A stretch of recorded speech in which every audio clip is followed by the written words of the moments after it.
Welcome everyone to episode 3 of the Shardbreaker podcast. We're going to be going through chapters 9 through 13 of Warbreaker by Brandon Sanderson. My name is Midnight and I'm here with Darkness Hello. and Mythic. What's up? So we're going back in. You guys ready to start going through chapter 9? Yep, I'm ready for all the room change colors. Yeah, I was thinking that. All right, so we start off with Vivenna, so we're not starting off with the room colors. We're starting with Uh-huh. Vivenna, who has arrived in Tetelier disguised as an old woman by making her hair gray. So she makes good use of her color changing abilities to basically use as disguises. And yeah, she declares it the ugliest place she's ever seen. Is her first thoughts is just Sounds about Tetelier is right. super ugly. It also quickly revealed that her plan is to rescue her sister, and she Mhm. seems to think Siri is Sounds probably right. extremely overwhelmed and scared. Um, so yeah, Darkness. Unfortunately, you were wrong about Wrong. Vivenna's Yep. plans coming to the city. She seems to very much just be here. Which it goes into that I think later as well. But she's pretty much just here for her sister. She's worried about her little sister and everything. Um, just a quick question: what do you guys think of Vivenna's view of Siri based on what we've seen of Siri as well? Well, I think she is not far off, but a little short-sighted. I don't think they probably didn't have a lot of communication with one another, seeing as she was supposed to be that prim and proper, and Siri was like this chaos child. Also, your mic's going a little bit like in and out, Mythic, all over No. the place with the volume there. Oh no. Yeah. You're, So I yeah, feel go ahead, like Darkness. I feel like yeah, they didn't have that much communication between each other to know whether she would be able to handle it as much as um well each other could. You know what I mean? Hmm. Siri obviously thinks that uh Vivanna is it? Yeah, Vivenna. I always second guess her name. It's so weird. Siri thinks that Vivanna would obviously handle it better or in a more certain way than she does herself. And Vivanna feels like Siri's always gonna be sort of hesitant to be able to do stuff correctly in that sort of um setting. Yeah, I mean, she Yeah, seems to like kind cause of view Siri as like it seems like her little scared sister. yeah, She maybe babies. It seems like she's like almost babying her a little bit. yeah, she said she mentioned that Siri didn't have that much training as hers, so she's kind of worried. Yeah, Siri was kind of, I mean, as we've learned, I think, even in past chapters, Siri was kind of just like, she wasn't really taught a lot. She was kind of just left to do her own thing because, likely, I'm assuming if something had happened to Vivenna, Fafin would have been the next in line to go be the God King's queen just because she was the next daughter before they kind of like, the time came and he was like, nah, actually, we're sending Siri in. For um, for some reason, I forgot Fafin was a person, and I thought you were talking about the brother. I was like, what? no, I think the brother's name was Ridger. Yeah, yeah. Hmm. Um, No, but I yeah, said that so yeah, Susan might be into men. So you're very quiet, Mythic. Oh, that was Did you I said say? I said I feel like Susan might be into men. well, at we'll this point, yeah. we'll get into some of that later. Oh no, Um, I meant with what we know from this chapter, not from next chapters and everything like that. I'm talking mm, him not touching Siri before. just the fact that he did Uh, the one night he yeah, didn't touch her. yeah, maybe he's into men. I mean, maybe. I mean, the priest seems very into him. So Yeah. Hmm. um, but yeah, so yeah, we get that little view of what Vivenna's plan is. But then it goes into how all the colors of the city are mentioned again, and it's mentioned that even livestock are colored with either ribbons. I think they said there's ribbons on all the cows of different colors, and like they dye the wool of the sheep. So there's like these multicolored sheep wandering around, kind of like Rainbow sheep. Minecraft. It reminds me of. Yeah, rainbow sheep. Yeah. So there's, and I think Vivenna is like pretty. She's like, this is horrible. The colors are clashing. Like this looks Absolutely dreadful. She's also standing next to some stone statues that are all apparently decorated. Apparently, dressing up statues is a pastime of the people of Tetalier. They just like put like clothing and all sorts of stuff and like whatever, I guess, on the statues. We're also briefly like just pretty much the name is mentioned of Peacegiver the Blessed as the apparently the returned who took control of Halandron after the Many War. Um, based on his name, it seems like it's very similar to all the other returned gods that we've met. We also meet Parlin, who is General Yarda's son. He apparently doesn't speak too much and spent a lot of time in the forests. He seems quite naive and is quickly convinced by a salesman to buy a hat, which Vivenna's not a fan of the hat. And he also apparently has a crush on Vivenna, and apparently he often gave her dead animals that he hunted while growing up. Just That was cute. kind of like I feel like it's kind of like a cat that brings you like a dead mouse, and it's like, look, I've Yeah. provided for you. So yeah, what were your first impressions of Parlin? I know you guys weren't the Uh, biggest fan of General Yarda, or at least I think Mythic wasn't. I'm still not. So, What do you think of I his son, though? but I mean, go ahead, Douglas. I feel like it's that sort of naivety that might make it so that he makes a mistake, like a serious one. Hmm. But other than that, I like him because it's like a puppy, you know? Yeah, He's kind of got that cute naivety to him. What yeah. about you, Mythic? I mean, well, you say that I don't like his father, right? His Yarda. Hmm. For sure. Yeah, like you say, I don't like his father, but to me, I don't think the children should suffer for the bad things their fathers do. So, I mean, I think he's, his own person. But I don't know. He's naive. Kind of. He seems not as like he seems full of himself about hunting, but not as much about like anything else.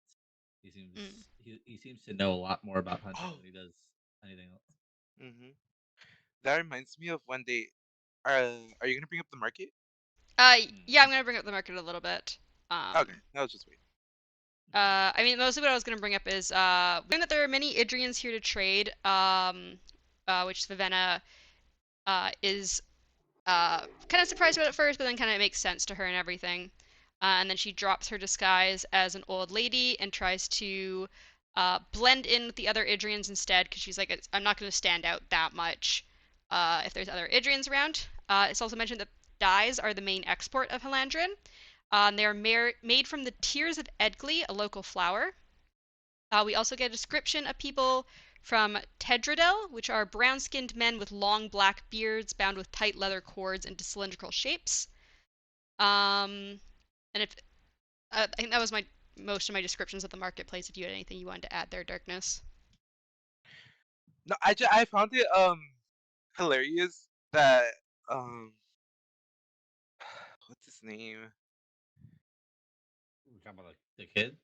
Yeah, Oh, what's his name again? Parlin? I forgot.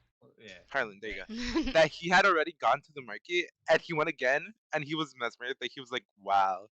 oh yeah. And then Vivenna was like, didn't he already come here? yeah, okay, yeah, I think I do get into that further down, yeah, in the chapter. But Yeah. yeah, so yeah, he's very kind of like awestruck, and I think also they mentioned that he just doesn't spend much time in cities in general. Like he's always like out at like forest outposts and everything. Like he hasn't really spent a lot of time like around a lot of people. So I think he's just kind of like in awe of people in general. It seems like. Um, but yeah, so then Vivenna is thinking about Ciri being held captive in the God King's palace, and she states that she sees the tactical advantage of sending the less important daughter if there is to be a war, but she seems very protective and affectionate of her little sister. Um, so she's like, I see the tactical advantage, but like I still wouldn't really want that, even if it is potentially better. She Hmm. also sees the duty of giving birth to the God King's son as a sacrifice and something terrible that Ciri shouldn't have to deal with. So although she's kind of like, this was my role, she also is like, it's not really. It's kind of an honor to like do this for Idris, but it's also like not really something she was like maybe looking forward to. Like she felt of it as a sacrifice more than like something good she would have to do. Venna then discusses how she was able to escape Idris. Apparently, most people did not think of her as brash, so she made up a lie about going further into the mountains to gather important roots to disguise the first few weeks of her disappearance. She then recruited Parlin and some of his woodman friends to help her travel to Halandrin, and then she sent all but Parlin back once she reached Tetelier. I think she mentions that she mostly kept Parlin partially as like just as like a friendly face, like someone like she could trust and knew to keep around, while also like feeling like, oh, he could be helpful. And she'd also left a letter with her maid to deliver to her father a while after she left, and she realized that it would actually probably be today that he would end up reading it. So, what do you think of Vivenna's preparations for her whole lie to get out of Idris and to get to Hilandrin? She's Harder than the clearly a rest of her master. family. She's clearly a master spy, you know. I Kind of, yeah.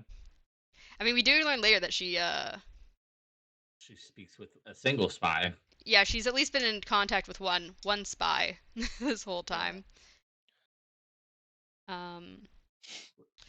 Yeah, and also, Right after we meet my two new favorite people.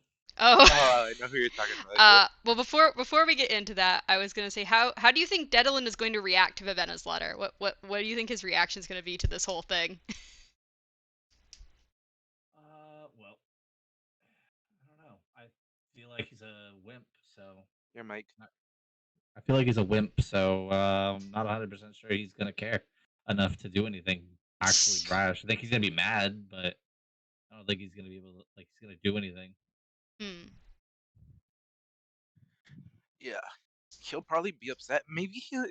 I feel like he's taking enough like rash actions to take another sort of impulsive like decision right now because Hmm.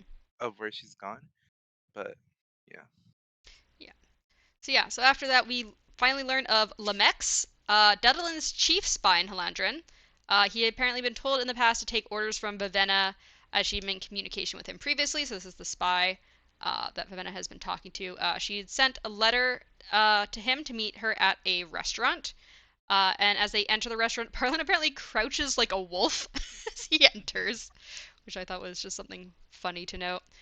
It's also noted that as they sit down, that Vivenna's hair had lightened due to her anxiety of moving through the crowds at the marketplace, which I think that's also where Darkness was bringing in the stuff about how he's like odd again as they had went through the marketplace. And then Parlin quickly leaves the restaurant to go back outside, but promises to stay close. Um, he's kind of just like, I don't want to be in here.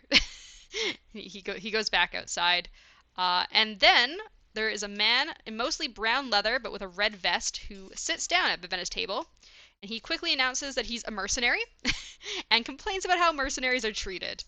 Uh, and then he's a second man, sits noted as large of girth and with a crudgel and a colorful bird, sits down next to Vivenna at the table. And the man in the red vest introduces himself as Denth. Denth, I'm not sure if I'm saying that properly, and says the other man is Tonk Fa. And they both shake her hand before Denth then states that they were here to kill her. Which, And that's where that chapter ends. yeah, that's where that Oh, chapter ends. That would have been a funny cliffhanger. including her unfortunately, we're life. here to kill you. Anyway, Yeah, unfortunately, we're here to kill you. What were your first impressions of Denth and Tonk Fa before we go into the next chapter? I think Dent is probably my second favorite character so far, just because of his wit and his his callousness to certain situations. But and then Takfa is definitely hilarious. Just the like, it's he seems smart, but he puts on the front that he's this big guy, and kind of naive, but he's really not. Hmm. What hmm. did you think about Denth and Tonk Fa when you first met them, Darkness? they uh they gave me like trickster vibes, you know, just like always playful. Hmm. I had a feeling it was like a joke that they were doing Hmm. because there's no way that they would announce that like straight up in the public like Just in the location. middle of the restaurant. Yeah, I just like sit mean, down. Hey, we're here to kill you. Do you have a I chance to mean, run? You know, they snuck in somehow, sat at her table, all while this other man never right? noticed them. Where was this man at thought he was watching outside. Yeah, You're right. Parlin's supposed to be keeping an eye on it. To be fair, I don't know if he knows what Lemex looks like. He might just have assumed one of them was Lemex. Or he may be busy like chasing Like, a ball or something. Yeah, like it's if they probably had chasing actually the ball. tried to kill her there, or if like they like grabbed her and tried to kidnap her, he might do something. But Well, they said, or was it in this one? I'm pretty sure they make a comment about kidnapping is bad. I think they mentioned that they might mention the next Next time we chapter. meet them. Next chapter probably, but Yeah, kidnapping is just not their style. yeah, they do mention that I think right at the start of the next chapter. Yeah. Hmm. But yeah, so yeah, the next chapter kind of quickly just starts where that chapter ended off, where Dent quickly states that the "here to kill you" line was a joke. He also says they aren't here to kidnap her, as that's apparently a bad business. I think they mentioned that like it's you just end up angering too many like well-off people when you I wrote Talkfang, one of Talkfang's quotes that I liked right at the beginning of this. I'm pretty sure it says, "We will kill sometimes, but we don't murder." That's assassin work. yeah, and they're not assassins; they're just mercenaries. But yeah, Vivenna quickly works out that the two of them obviously work for Lemex, and they give her proof of this with a letter that contains both a true password and a false password at the bottom there. So that's how she's able to verify. And then Vivenna just is like, okay, we're leaving. They they had ordered food. I think it was Tonkfa who's like, wait, we're leaving the food, and she's like, yeah, She's no, saying we're going. And she mentioned previously she doesn't really like fish, so she's probably not too excited about the meal anyways. So she's just like, yeah, no, we gotta go. We gotta go see Lemex. No time for food. um, and then we get to meet Lemex, who is apparently dying and might not even last the day. We're told, uh, which is proven later. But Fun. yeah. So Vivenna tries to get some information on the spy network out of him, but he can't even seem to recognize her at first. And I think he I starts saying will he's not not give gonna like you give in. information. Yeah, he doesn't want I to give will her not. information. You Um, spy. You'll and then never we break learned me. that he has inherited and bought breasts. So like he has like this weird, I think, ripple effect of his breasts as he's dying, which I think Dent says is mentions is because he's dying. I don't remember the exact phrase that they use for that, but his biochroma's acting up is basically what we've been told, and she's like horrified that he has apparently bought a bunch of breasts, and apparently he wanted them to get in contact with important people, but I think it's also kind of implied that like he also kind of wanted the power, but he's like his excuse is like, oh, I need them to get in contact with important people because like having breasts is like important here. So yeah, what did you guys think of Lemex? Ah, Dying old man. well, he definitely got corrupted. By things around him. Well, in their eyes. So. Hmm. Uh, I don't. I mean, even in their eyes, I don't think that's true. In all honesty, I feel like he probably like he doesn't really get to explain it, but I feel like he probably had like a much more noble idea for taking it. It's probably mostly started as like, okay, well, I need 100 breaths to be able to get into this party. Be 200 for this one, uh, and it just kept escalating. I feel like it was for the good of the mission that he was on, but at some point you get, I guess, you enjoy the finer parts of whatever it is. So Hmm. well, I mean, when he's also explaining the fact that he was able to get into places, he was also explaining the fact that he felt like extremely powerful, hmm and that he liked that what he was Yeah. able to do with it, and what it like the breath did to him physically, Hmm. especially since he's of like older age. So Hmm.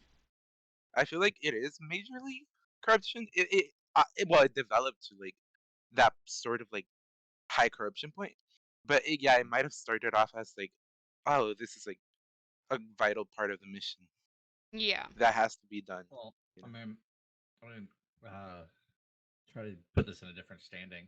At least my thought pattern on it. Like you enjoy soda, right? Darkness. N- Okay. No. No, that's the Hmm. wrong Okay. person to choose. Well, Yeah, okay. Well, either way works. Okay. So no, you yeah, don't like soda, right? yeah. So if somebody gave you a soda, right, and your day got better, do you feel like your opinion of Soda would change over time?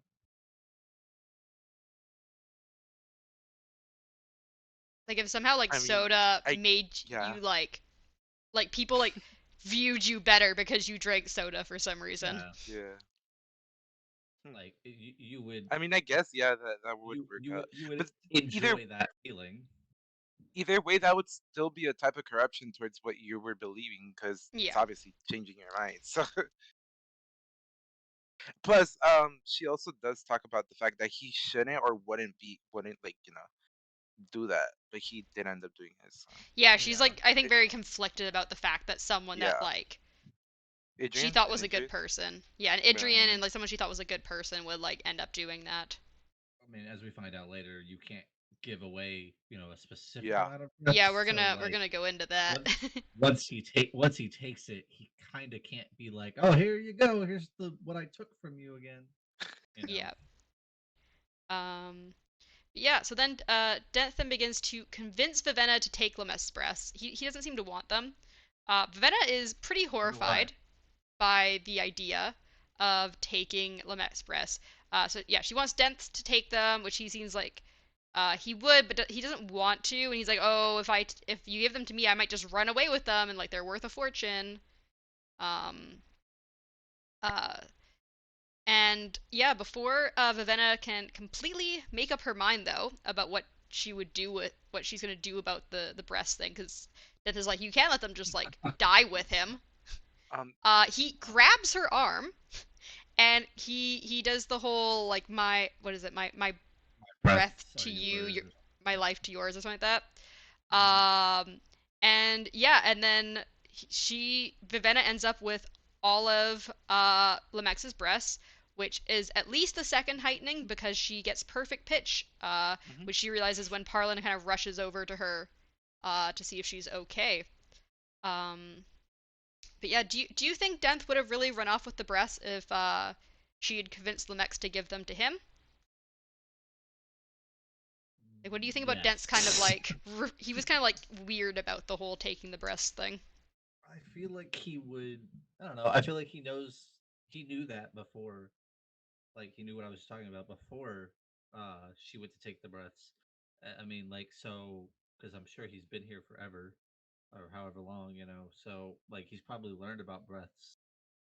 He would know that like basically her thought pattern is foolish.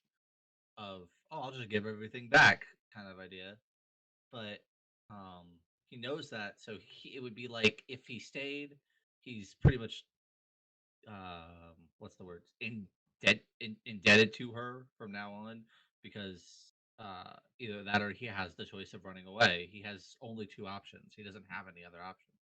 Mm-hmm. He would either stay and use the breaths in her the way she wants them to be used, Mm-hmm. or he would leave and do his own thing. So I think he would leave. Yes. You have any Yeah, thoughts? I agree. Yeah. Also, they were talking about the fact that it would be bad for their line of work Uh because it huh. would bring too much attention. Yep, kind of like what Vasher said a couple chapters back. Mm-hmm. Yeah, so that is I think that's all we pretty much get of Lemex there. He's dead now. We got a very short bit of a chapter with him. And yeah, then we go to chapter 11, which starts with Ciri pestering Trelades about making an exception so she can leave the palace, because she's tired of being cooped up inside the palace. As per usual, Trelades is calling Ciri Vessel, which is kind of like her title, which is a bit of a demeaning title, but it's her kind of title here. And they're walking from a green room into a blue room. As we know, there's every room in the palace seems to be a different color. Um, and she is trying to convince him to let her out or even meet one of the gods. And she calls the land the land of the lax and frivolous. Trelades is not really happy with Ciri. He seems quite annoyed and even insulted by a lot of Ciri's remarks here. Yeah, he's not happy with her in any way really. With her like wanting to get out and not respecting the whole like week of the marriage week. I forget what it's called, where you kind of have to stay in the palace and like Also, I don't think he likes her demeaning the Halandrin. Oh no. Oh, The heck was that? I don't know what just happened. I don't know. I'm back now. But yeah, so what do you think of Trelady's and Ciri's relationship? Do you think Trelady's hates her, or is he just annoyed that she isn't like kind of more knowledgeable about everything and like her place here? Gardenus. Uh, yeah, I feel like there's definitely some slight slight annoyance, but they can't really speak up about it, considering that she is above everyone else except the God King. Mm-hmm. Um, I feel like most of them don't understand where she's coming from. You know what I mean? Like when Mm-hmm. she does what she does or asks what she asks. But yeah, Well, she's kind of like breaking, like, they're like, these are these traditions. Why can't you just wait a week inside the palace? Like, just deal with it. yeah, Like, you're this honored position here, because like they think of it as like this big honored thing. yeah. The Idrians not so much, but they're like, you're this big you get to be the God King's wife and like the vessel, and like you're above us. You should just take your week of just chill. Stop it. Yeah. They don't really understand her uh what she was like beforehand. They're just like, you should just be the perfect little vessel for us. Stop acting out. Hmm. The What about you, man, Mythic? the man likes Susabran in a romantic way, Oh and my he won't, God. and he won't, he doesn't like seeing him with anyone else. He Ah, I'm just waiting for one god or person to show like an LGBTQ thing and Me too. be like annexed for it or something like it's against the rules because that is how this feels. It feels like this man is so gay for Susabran and he wants him, but it must be against the rules somewhere. And I I'm Oh my wondering if it's just gosh. Susabran or if it's literally like that is the rule to the entire kingdom. huh. He just seems like he's in gay panic mode right now. There's no way a city with that many colors is like against I stuff agree. like that. Against the against the rainbow. Yeah, I mean, it might right? they might be against it specifically just for the God King though, because he has Yes. to give heirs. Yeah. Anyone else can be, just not the God King. I'm waiting. I'm waiting to see a god that Maybe is, that's why he's positive. LGBT friendly here. I mean, all the other gods are sterile. I'm sure they can be with whoever they want.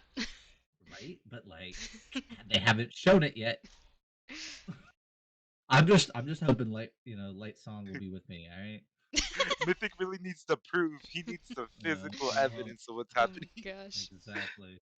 Need All to make right. sure that me and Light Song's love is not forbidden. All right. Well, we find out today that Trelades and apparently all the servants are wearing gold and maroon, which is it's kind of Light Song's colors. Hmm. They're wearing those colors today. And Siri is wearing a long brown skirt that trails behind her. I think she also mentions it's like quite short.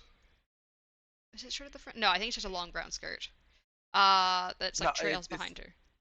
yeah. It said it covered her feet. So Yeah. For some reason, I imagine it's one of those skirts that has like the long back to it in a train, but yeah, is me like too. a. That's what I thought. I don't know why I imagine like that, but no, I think it's just like a very long skirt. I'm Yeah. assuming that the front doesn't trail. No. But yeah, so she eventually lets Trelades leave because she's like, okay, he's not budging, and she's like, yeah, you can go. And then she has one of the servants get her dinner, and it's revealed that she has aches and pains due to bowing on the floor for 6 nights straight with nothing happening. They just like that first night. For 6 nights, she's come in, undressed, bowed to the floor, and had to like fall asleep on the floor as he just stares at her all night. I Just would Um, have. proving my point. I would have given up on like the third night by then. Oh, so I know. I would have been like outraged and like screamed at him and been like, "You are either going to take me now or I am leaving." I Nah. mean, anyway, so Well, I mean, she doesn't go that far. she mentions how the servants always bring her different outfits each morning, and she Oh tries to yeah. pick carefully since they apparently never bring back the same outfits. So we don't know Hmm. what happens to all those other outfits. She has no idea. She's just like they never seem to repeat the outfits somehow. So I gotta pick carefully, make sure I choose the best one. Um, and so She yeah, also so notes how fast they make her the dresses to her measurements. Yeah, well, I mean, they got her measurements that first night, and I think they're just Yeah, like, but how fast they're yeah, getting, these dresses out to her measurements. yeah. Also, yeah, the fact that she can just like, I want a more fancier dress, and they'll have it in like not Yep. that long of Yeah, time.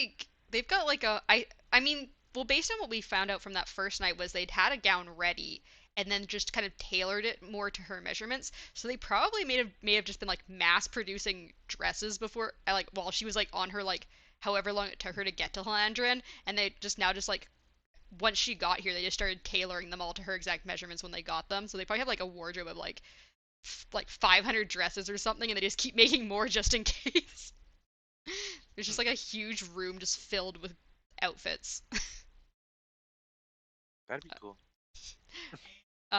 But yeah, so and then for her evening gowns, she's apparently been requesting more ornate gowns. Yeah, as Darkness said, that fancier gowns with more fabric, mostly so she has something more to sleep on because of how just uncomfortable sleeping on the floor has been. Because she obviously just doesn't feel comfortable to get up until Susabron has left the room, so she just She sleeps on the That floor I until mean, then.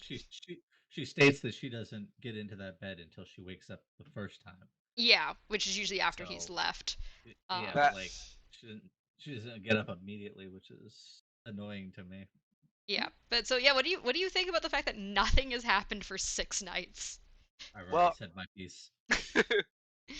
well, um, I like the fact that she specifically asked for dresses that are bigger, so she Yeah, can cover herself just on the ground. she just yeah she And can cover up I and also, use a pillow. yeah, I also, is this a chapter where? No, I don't remember. But yeah, I find it interesting that nothing at all has happened, and he's giving no sign of like what the reason is. Yeah, there's been no indications of her. He's literally just sat in this chair, staring at her, unmoving, for six Because nights, and then she falls He asleep and does. she wakes up and he's gone. He doesn't because he sleep. is, but it's because he is whatever the undead The things. lifeless. Lifeless, Yes, I'm Anyway, telling so you. that's what's been happening so far. But sleepless. anyways, a few hours later, and Sirius once again outside the God King's bedchamber. So we'd been told previously that he had like multiple bedchambers, but it seems like they used this one is for producing the air. This is the bedchamber that they always go to. Hmm. This it's the same one apparently. She doesn't get to go to his other ones for whatever reason. Well, Um, Mm. I feel like she wouldn't be able to go to the other ones until she's pregnant. yeah, I have no idea. I don't know. This is the sex room apparently. Oh, I mean, um, hey, okay. they need they need a couple more chains and oh god. better stuff It's for a that. it's a room, not a dungeon, Mystic. I Um, mean, you know. Anyway, so she states that she still gets scared as she still doesn't know when the God King will finally take her, I believe is her wording. Hmm. Um, Hmm. so she's kind of always nervous, even though nothing's happened for 6 nights. And Bluefingers is waiting outside the door with her, and he seems nervous. He asks her if things go well with the God King, and he awkwardly comments that she seems quite tired every day. um, Probably So because it she's been must sleeping be on the going floor. well. Yeah, but he seems very uncomfortable, and she says, responds that they want the air as soon as possible, right? She's like, yeah, I'm tired. You guys want the air, right? Like kind of just make it. She's kind of like implying they're doing things even though they're not. Um, Mhm. and then he tells her, you might want to be careful, Vessel. Keep your wits about you. Stay alert. Siri asks if she's in danger, and Bluefinger quickly says no and has her go into the bedchamber.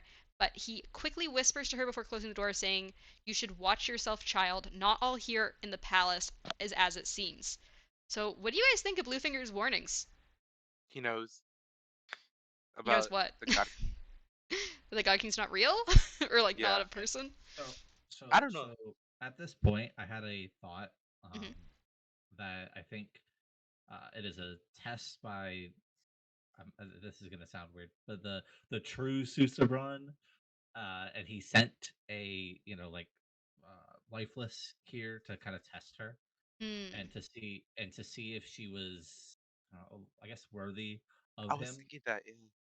Because like I think what it is, and it kind of it definitely cemented it later, but this thought got cemented later. But I thought that maybe he is waiting for her to see how long it takes her before she uh defies what everybody has told her and does speak up and say something. um and like that's what he's waiting on. Even though everybody's told her it's against the rules to speak to him and all of this, I think he's gonna get past that. If that's a true thing, I think he's gonna get past that by saying, "Well, technically, it's not me; it was a lifeless. Mm, So she didn't speak to me." so you think they're basically testing her to see what she's Yes. going to do? Yeah, he doesn't want a weak heir, I'm sure. I see. What do you Hmm, think, Darkness? I forgot the question. The question was, what do you think Bluefinger's warnings mean? Oh yeah. Mm, definitely has something to do with the God King and how you know it's not happening. um. Also, it could be like just the fact that there is gonna be political involvement against her. You know. Hmm. So it could be just like him warning her that people might try to seem like they're like all for her, like supporting her, but they're I fake. mean, we do know that Blushweaver's concerned about her. Yeah. We did learn Well, about that briefly. we do Uh, also know that there's people that are for the war, and her being there to like prevent it is gonna mess it up. So At least hmm for 9 months. yeah. Yeah. Well, not at this pace, but Right? But yeah, maybe so that's his plan. oh, Maybe the Maybe God he King doesn't really like the doesn't war. want to go to war. Maybe he doesn't like the war either, so he's trying to he's postpone. Yeah, walking, yeah, maybe. running it as long as he can. All right. Good. So yeah, so then again, Siri's now alone in well, not alone. She's Bluefingers leaves. He like helps her, pushes her kind of into the room, and as per usual, Siri gets undressed, bows to the God King, and as she's kind of just like bowing there, she's contemplating Bluefinger's words. She wonders if there's a more subtle meaning behind Bluefinger's words that she would have figured out if she had paid better attention to her tutors in the past. So obviously, it looks like they tried to teach her some stuff about politics, and she, I guess, wasn't really the best student. And so I maybe they guess gave not. up on her eventually about that, or she just never paid attention. So she should have some political knowledge and doesn't really, and she kind of wishes she did at this point have paid attention now. She believes Vivenna would have done much better than her with the whole thing because Vivenna actually paid attention. I'm assuming to all her politics classes. And then in frustration, she sits upright and speaks to the God King, asking him to Yeah. just get on with it. Um, and she instantly gets terrified that the God King will kill her. But instead, he sits up straighter and watches her in a way that seems cold and distant. So he kind of like I guess like straightens up in his seat and he's like watching her more intently now.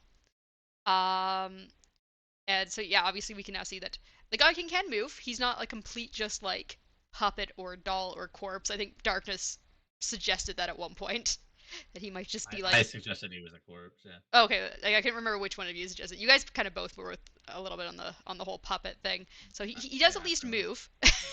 We do know that now.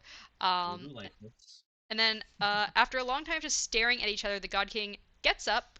I'm assuming this must be hours because apparently he leaves after a long time every night. He just gets up and leaves through a door near his chair. He just kind of gets up, walks out. There's apparently servants on the other side waiting for him. They just kind of like I guess stand all night on the other side of this door waiting for him to leave. Um, and then yeah, after no one comes to kill or arrest her, she decides to curl up in a ball in the bed and sleeps. And her final thoughts are that the God King's wrath is decidedly less wrathful than reported. Yeah. So yeah, what are your thoughts on Susebron now that we've seen at least a reaction of some sort out of I him? still believe he is a He's a whatever. fake. Lifeless. Yep. I still believe he's a I can't remember, I keep forgetting what the name of Lifeless. him. Yeah, a lifeless. Still believe that. I'm gonna end up saying they're zombies, but that's what they seem like to me. or What about you, Yeah. Darkness? um. Well, I'm just happy to know that he can actually move, and he was looking at her. So He has some sort of reaction. yeah, Uh, he can apparently get up and walk out of the room by himself as well. yeah. So he's definitely waiting for something, and if that defiance triggered, you know, movement and just like reaction in general, and more defiance will probably get what he wants. Hmm. Also, do you think Susebron will tell anyone about Ciri's outburst? Because she's really worried he's gonna like tell someone they're gonna come like kill her or do something. Do you think he'll tell I anyone, or is he gonna keep it to himself? If that is I feel Susebron, like I guess. I feel like if um he wanted to have her killed because of like her speaking up, he would have done that on the spot. Mm. You think he would have like called out right away, like to Yeah, like clap your hands and be like, "Guards, enter the room." Well, behead her. he doesn't speak, so Yeah, yeah, he might not speak, but yeah, he could do some sort of action or sound. Maybe I don't know. clapped his It could, hands, and that's just a sign to say, Yeah, "All right, yeah, send the guards in." or she has just do it himself. disobeyed. Actually, Yeah, he could just do it himself. We don't know how. We don't know. Like, I don't think we've been proven any sort of like extra limit. strength or anything out of returns. Yeah, We just know they have these breasts. But we don't know if they have like superhuman strength or if they're like warriors and stuff. Like we don't know what anything about their lives really. because she was talking about fearing like uh the God King awakening something and killing her. So Yeah. I did Um. enjoy those parts. It was funny. Yeah. Where she was like, maybe he'll like suffocate me with my gown or something. Yeah, or bring the rug up, or bring the Yeah. ceiling down. I'm like, is imagination on this woman. So yeah. So that was chapter 11. Mhm. And then in chapter 12 we are back with Light Song.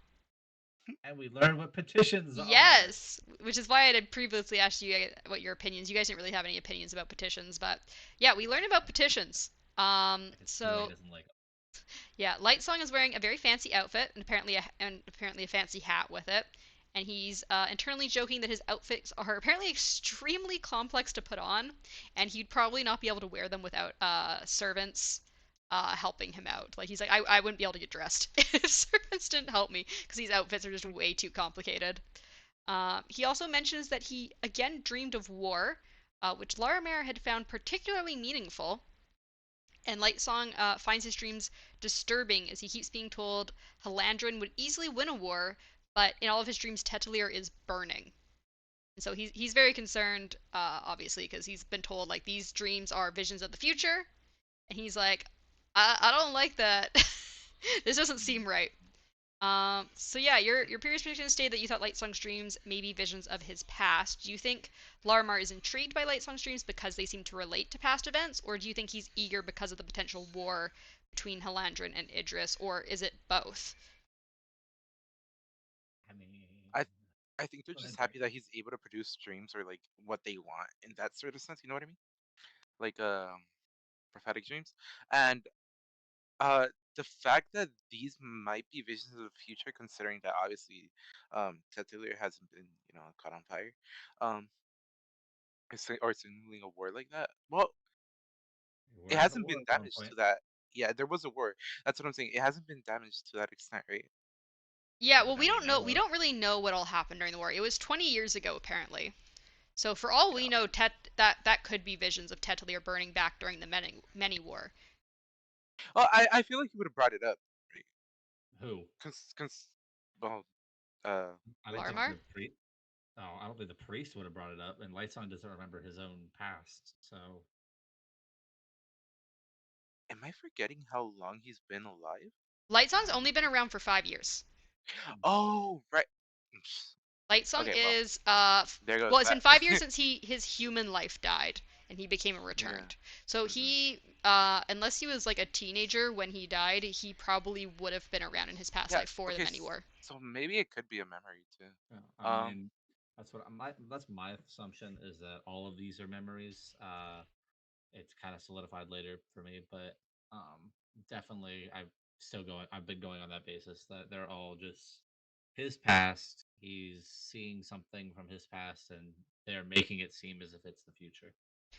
Hmm. And do you think that Larimar knows that these visions are like of his past if that is what's happening? Or do you think that he believes that they are of the future either way? Because he seems apparently, yeah, very intrigued by the whole thing. Lightsong notes. Well, I mean, with what we get later, I think it's the past that he knows more about it than he lets on. Okay. Well, yeah. If that's the case, then yeah, he would have to know. And if he finds so much significance in uh Lightsong like bringing up his past, then he has to be reporting to someone else. Hmm. Mm. Uh, All right. Well, that was the dream. And then the actual petitions kind of start. So there's a woman uh comes to petition Light Song. Uh, and while she's kind of walking up, Lightsong tells Larmar or Scoot to have all the other people waiting outside just sit on the grass instead of standing. Like they've been apparently like it's like staying for hours. It could be hours more. He's like just let them sit down. Like it's fine. They don't need to stand for hours and hours. Um, and then we meet the woman whose baby is dying of death fever. And the woman basically just is begging and crying about asking Lightsong to heal her baby. And he tells her, I cannot, twice, because she's like, please, and he's like, I cannot. And then, Actually, because I've read this 5 times. Um, but like, uh, he actually doesn't. She doesn't say it again. She says please, and then Lightsong says I cannot, and then in a lower tone, at least the way the audiobook was, in a lower, much more sullen tone, he says I cannot, oh, because and the and way then I read it was he was like being like extra firm. no, I nah, don't remember how yeah, I read it that way, but like it's also read in the audiobook the way that Oh, it okay, says. that's just yeah. the way I had read I it for some figured reason. it was more in like a remorseful I can't really help kind of way, Mm. not a like I can't, you know? Oh yeah, I think I had taken it as like a he's like almost angry at himself, but he's like I can't do this. And he's like saying it like firmly and Yep. louder. That's how I had read it in Well, my yeah, head. because Um, he because the way it was in the book when I was reading it and when I was listening to it, it never says she says please, and then he mhm. says I cannot. Then he says to himself silence, and then I cannot again. Like Oh. Also, it's never said in there that she repeated yeah. anything. And Also, he did close his eyes when he found out that it mhm, was a child. yep, So I'm assuming it's that, why is it always a child sort of yep, mentality? Mhm. yep. He I'm just makes that gonna comment definitely. Yeah, because how it's written in the book, it says the woman says please, and he says I Hmm. cannot. Then there's silence, and he says I cannot. Like it's like Yep, italicized. The cannot. yep, Like someone says, hmm, I had read it as emphasis, and then she just says thank yeah. you, my lord, and she finally whispers, and then she leaves, Yeah. weeping quietly, child clutched close to her breast. I mean, And but the blind like people when watched her you go, looking miserable yet hopeful at the same time. know, and then you learn about what it actually is, and Yeah, so we go I about into killed myself. Yeah, so yeah, and then so we learn that the petitions are basically for people to beg Lightsong to give his life for one of theirs or for a person they love, like their child or something. Like they're basically begging him like give up your life to heal one of us. Like it seemed mainly to be like people probably like dying and stuff. So he basically runs off upset. He like leaves the whole thing. He's like I'm done with this. Larmar comes up to him and Lightson calls him Alarming. Lightson calls himself selfish and asks why they think he would want to die. But Larmar tells hmm? he also makes the comment, or he also says, like any other time, he says "scoot," but Yeah. when he walks away, he literally says "Larmar," and that struck a chord with me. I was like, "Dang, he's getting serious." Yeah, Like, he's very very upset by the whole thing. And like he's yeah, been doing this for 5 years. Like as far as we know, it sounds like these petitions and the art things are like almost like a daily thing. Like hmm, he's been having to like see these dying people like pretty much every day for 5 years and telling them I won't help you. yeah. And Um, it killed me because before that, when they were in there, and they're like, "Oh, here, save my baby," and all I'm thinking to myself is, "Okay, Lightsong is just being like, that I want to be the not, I can't do anything for anybody kind of person." Like maybe the reason they do come here, he can do something. Like he could heal them somehow, and mhm. then Well, we learned that he he technically can, but well, as I'm saying, but then he storms off. Like before, while yeah. I'm reading it, my thoughts were that, like, he could, they wouldn't be here if he couldn't do something. And so then I was like, okay, maybe he could heal him, and he's just choosing not to. And then when he walked away, and he was like, "This is, if I do this, it's killing me. Uh, why would people come to ask me to kill myself for them, or something to that extent?" And I was like, that is so sad. Like that Mhm. is terrible. You're asking a god to be like, okay, well, I'm a god. I can just give one person all of my breath, and they'll be fixed or whatever. Just Mhm. that. it's so selfish of one person to ask anybody, Yeah. including Well, a I mean, god. and we learn from Larmar, which we'll go into a bit Hmm. more after this, but like that's basically what we're told is like basically the Sure. point to the gods. Like they apparently have a goal and then they give up their life. Hmm. That's all Let's they're just here choose for. one person to give it to. Yeah, Yeah. that was the other thing that I thought was why it made me think that uh, everything that is going on is in their past, because it's he's having dreams about the past to find the goal that he wanted before he became what he is now. Before he became a god, he had a goal, and that's what they were set upon doing, and that's why they were brought back. And then they don't remember it, so they have to learn it again somehow. They have to figure it out, and then like that's kind of what those dreams are for. That's why he's jotting them all down. That's why he's trying to piece everything together so he can aim Light Song into the path he needs to be, so he can do the thing he needs, and then he can give his breath to one person and save them, which is once again selfish of one person to ask that. But Hmm. What are your thoughts so far, Darkness? These petitions. I personally, it would drive me insane. yep, he says it. He says that later too. Yeah, he says that later. And Um, they're like, you can't go mad. It's Yep. impossible as a return. It's yeah, not possible. Just like headaches aren't possible. Getting drunk is impossible. I feel like that's a lie. Um, Specifically because there's no wear and tear to your mental capabilities living Hmm. off like for that long and doing all that stuff. Um, Not only that, but the fact that you would have to give up your own life just for one person after seeing all those people that need the help. Like I feel like it's just no way you look at it is gonna be able to make it seem like a good thing. Hmm. Hmm. I mean, when Lamar says you can't go mad, it's impossible. The quote I just went back in the thing to look it up, I know but what you're talking about. yeah, Yeah. he literally says, "Sure, I can. I just have to concentrate long enough. You see, the great thing about madness is that it's all in your head." Yeah. Yeah. Um So I think basically Also what Larimer is saying, and that's actually only in the chapter, but I think basically what he's saying is like it seems like basically the returns don't have any physical or mental like Hmm. conditions. Like Toll. they're basically like Yeah. perfectly healthy at all times. So he's basically saying like it's impossible for you to like get like any sort of mental sickness.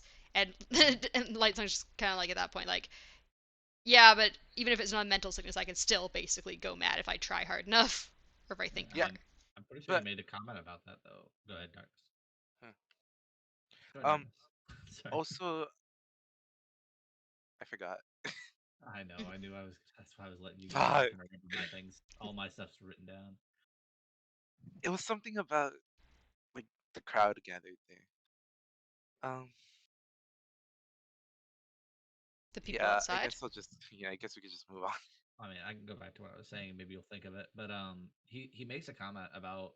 I think he said a couple god names or whatever, talking about how Yeah, big they I are. was gonna get to that next. So yeah, he does talk about And how Calmseer and Brighthue, which is apparently hmm. another one of the good ones, is what Lightsong calls them, are they're dead. So they've obviously Hmm. decided to accept one of these petitions at some point in the past.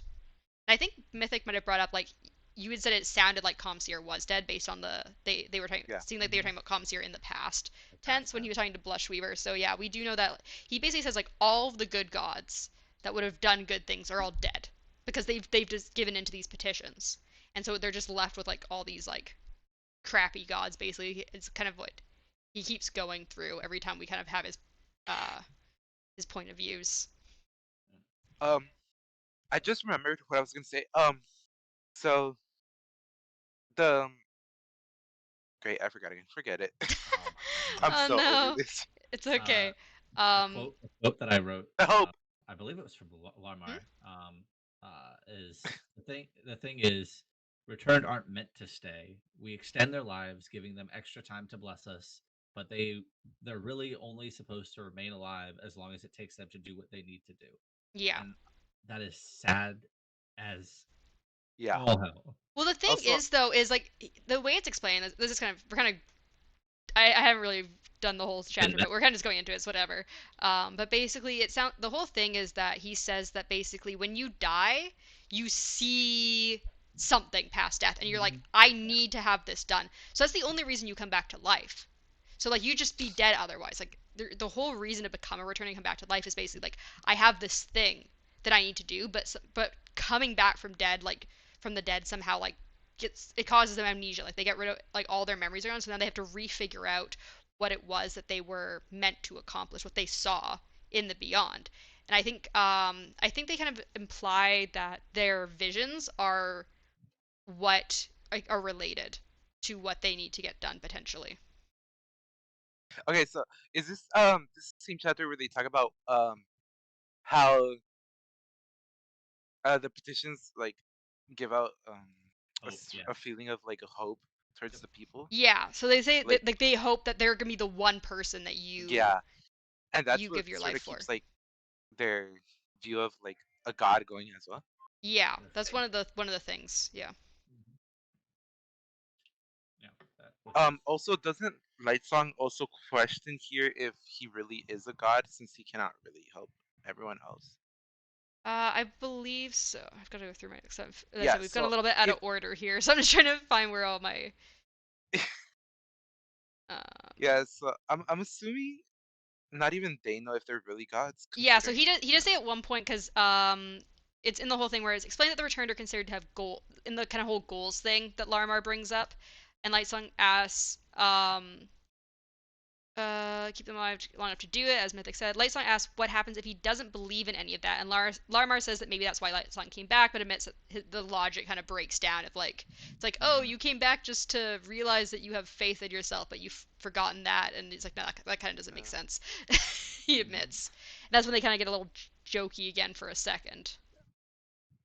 uh, even if Lightsong wanted to like stop doing the petitions, he wouldn't be able to because it would like it would like bring his people down, you know?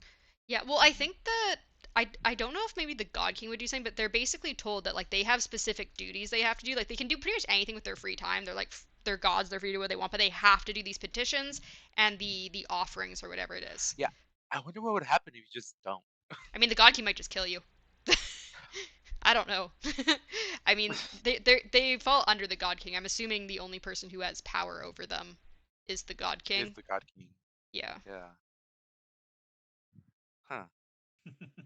I just found that quote for what he says. Oh, the thing Uh, about all that kind of logic breaks down.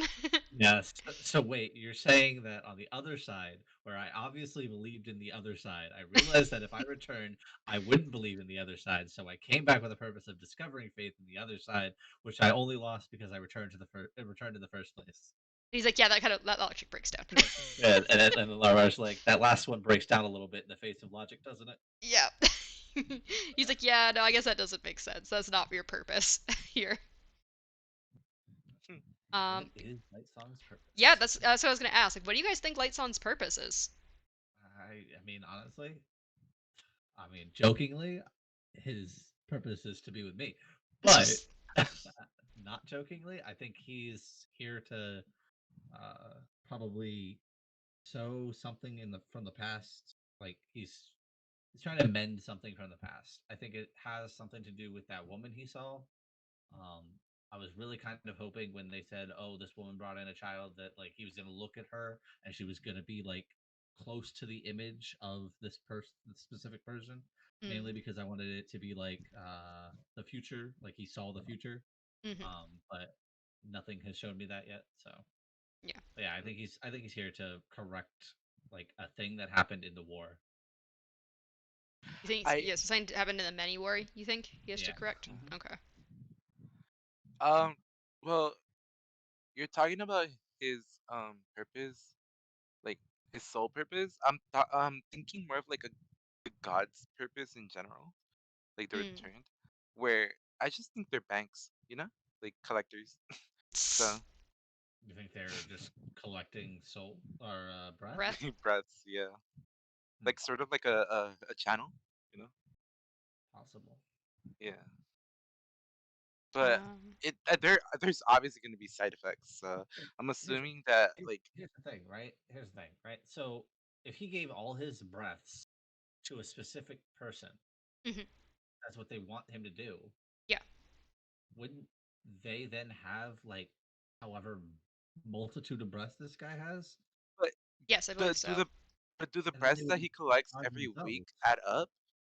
Yes. We don't Because really know how I that works. Yeah. I I I mean, thought he used it up to like maintain him alive. well, here's the thing. I have a feeling that because I've been wondering why the whole why do you only take one breath? How is that sustaining you like for an entire week kind of idea that their bodies are breaking down. And Um, regenerating.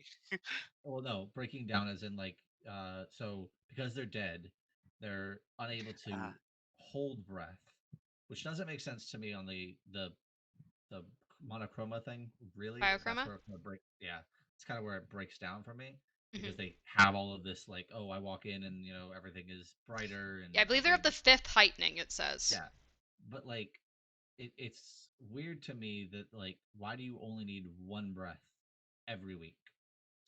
Is it possibly because a normal person only has one breath, so they have to remain a person every week? So like they're only gonna take the one from somebody? Because I don't know if it's probably adding up, but like it's just weird to me. You don't nobody's losing breath on a constant daily basis. yeah. No It's like normal person is. it's like CPR. Mhm. Yeah, exactly. You're putting a breath into person every time. He gets CPR every week. Yeah. Uh, I'm just gonna go through some of my notes that we skimmed over some stuff because we ended up just going into the whole conversation. Oh yeah, tangents. But yeah, so I think we mentioned Comseer and Brighthue are dead. Um, Lightsong eventually has Larmar call off the processions for the day. And he goes and chills on the covered patio by himself, contemplates Blushweaver's words to him from the previous chapters, and contemplates why people have faith in him as he tries to show himself as stupid and selfish. Like he's trying not to come off as a god you want to like petition and stuff, but people still worship him. Larimar comes back up, which Lightsong can sense using his life sense before even hearing the footsteps. And then they had the little joke that we mentioned earlier about the descent into madness and how he can't go mad. Mhm. Um, and yeah, Lightsong had asked what the point is in having a god that can heal one person and die. And then that's when they go into the whole this is there's like reasons why you came back from the dead.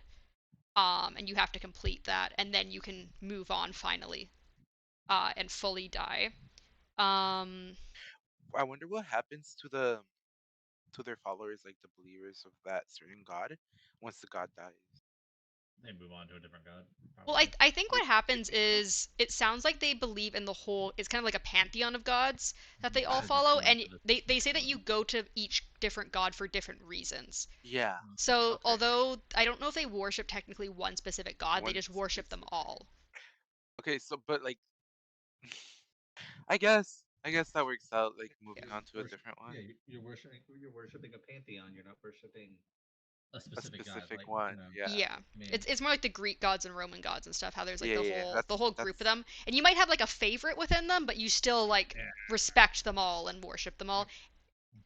And I'm assuming once they like did their task, you'd be like, "Oh good, my god did what it wanted and it's moved on. It's done what it had to do." And so you're but it like didn't. it might not have chosen you, but like you'd probably I guess be like happy that they were able to do their thing that they were meant to do. yeah. I also don't know Also, how they choose who goes to which petition. Like, I don't know if you just choose the shortest line or like how that works. Yeah, I know. I thought originally they said something about like people wanted like when the paintings came up, they were talking about they sent it to specific gods because they wanted specific like blessings or Yeah, well, whatever. I think those were So, more mundane things, but it seems like pretty much all the blessings are about people like basically dying or like having horrible illnesses or yeah. something. So I'm assuming you just Oh, go to any of them for that. I don't know. well, It doesn't I mention. mean, yeah, Yeah. I guess so because the mother did say that the child was like, brave, but I mean like it's a baby.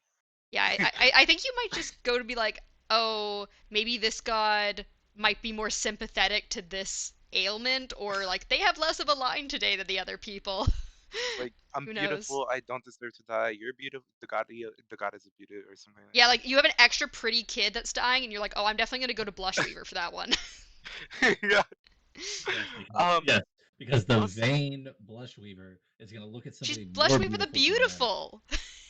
Of Yes, I know, also, but honesty. it's vain as fuck. I I wonder how it like a god giving up all their breath. I wonder how it affects the person they give it to. Yeah, we That's don't what I'm know. saying. Yeah, do they just become this extreme fifth heightening person? Like that's Hmm. crazy. Yeah, we don't really know 100% what happens yet. If you Or get the breath of a or god. here's a thought, right? You Hmm? give they give the breaths to this person, and then like the guards or the lifeless go and slaughter their family, and then they forget everything, and then they're a god, and they don't remember all of that happened. Oh, that's actually not a bad idea. Here we have a new god because I don't believe in the whole but it you died this noble cause, and but that's it why you're named but the it would be brave in front and of everyone beautiful. because it is a petition. So Well, that's the thing, right? So, like, okay, I give you the you pull breath, them aside. right? Yeah, I choose this person to give the breath. Okay, cool. Everybody else can leave. We're gonna do this new trial or tribulation, whatever Yeah, they this. probably have some sort of ceremony. Like, you probably wouldn't just be like, okay, give Mhm. him your breast, and you Yeah. just die on the floor here in this room. Yep, exactly. So, Just like like, out in the open, he's laying on the grass. It's like, yeah, behind closed doors, okay, I gave him the breath. And then maybe they make up a story, right? They say, all right, well, the person that got the breath, they left Halidrin, they're, whatever, they're not coming back kind of idea. And then here's a god. We got a new god, guys. And, like a couple weeks later, they're like, we would present to you Light Yeah, we Song's present you. replacement. Yeah, the well, replacement, the replaced. yeah, like, or come up with a story. Come up with a story like, oh, they died in this specific way. They're the brave. They're the bold. They're whatever. Imagine dying to suffocation, and that's how you become a god with breath. Like No. I'm um, sure they could figure it out. but yeah, so that is yeah, they're kind of whole. They have that's very philosophical talk they have, which has a lot of questions left unanswered there. For But once, they do for eventually. once, I liked Scoot for other than his name and his like, uh, yeah, pretty much just his name. I finally liked Larmar, like genuinely, because he actually seemed like he broke out of the whole priest to god thing and talked to Lightsong like he was a A person, person. Yeah. Yeah, not a god, and that made me feel real good. Yeah, because I think as his head priest, he's like not just like your head priest. He's also probably like he's probably be pretty close to Light Song's like closest friend, I'm assuming, and he's also like his mentor because he has like, especially when you like first come back and you have like absolutely no information or memories, he's like the one person you get to like talk to and stuff properly. So, and they've been together But for 5 years, so they probably have a pretty close relationship. yeah, they've been dating for 5 years. that's what I thought. We're gonna go back in the podcast. I bet you it sounds like she said dating. hmm All right. They've been together for 5 years. Pretty sure they have really close relationship. Oh yeah. But yeah, so that after that talk though, Lightsong asks Lamar what he thinks of the new queen. And Lamar kind of makes a joke that it smells like an interest in politics. But then Yeah. goes into the fact that he says the court of 20 years ago thought it would be a good idea to bring a royal daughter to Halandrin. Lightsong then contemplates that the gods that made that decision are all dead, and they left inferior replacements.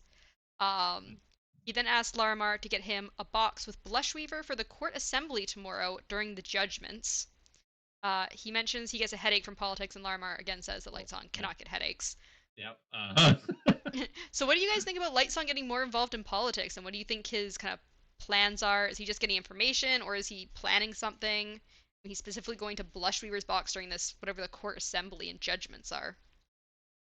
Um, he's too he's too not interested in politics to be able to plan something. I feel like he's interested in politics. He's just not showing his interest in politics, so he can hold up the front of like this. I'm not that good of a god person But it's persona light he's song. putting. It's light I song mean, the lazy though. no, it's Lightsong the Brave. He's No. pretending. um, I and then we mean, get. think about it. Oh, go ahead. Before we go on to the Yeah. next section of it, Think of it darkness like this, right? I feel like his persona of I want to be this dependent on God is because he's sat here for 5 years Yeah. listening to these people tell him their sob stories, and he just wants them to leave and not come back. So the best way to do that is to say, okay, well, I will never give you what you want. Stop coming to me. Yeah. You know what they need is therapy. If he can just sit there with a notebook, it'll be fine. Oh, I know.